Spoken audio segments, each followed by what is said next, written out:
तो आज हम इसी गाने के बारे में आप लोगों से बात करने वाला हूँ इस वीडियो में। तो वीडियो को लास्ट तक देखते रहें। और जो लोग भोजपुरी बुढ़ंगामा चैनल को अभी तक सब्सक्राइब नहीं किए हैं वो लोग सब्सक्राइब कर लीजिए। चलिए वीडियो को शुरू करते हैं।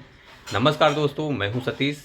आज मैं जिस गाने के बारे में आप लोगों से बात कर रहा हूँ, फाइनली ये गाना रिलीज हो चुका है। वो आगे बात करेंगे किस चैनल से रिलीज हुआ है। पहले गाने के बारे में बात कर लेते हैं।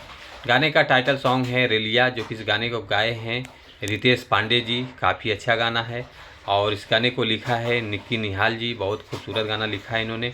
और इस गाने के म्यूजिक डायरेक्टर हैं प्रियांशु सिंह जी, जो कि काफ़ी तगड़ा म्यूजिक है, गजब का म्यूजिक है। और इस गाने में एक्ट्रेस नज़र आने वाली हैं डिम्पल सिंह जी। बहुत अच्छा परफॉर्मेंस देखने को मिलेगा।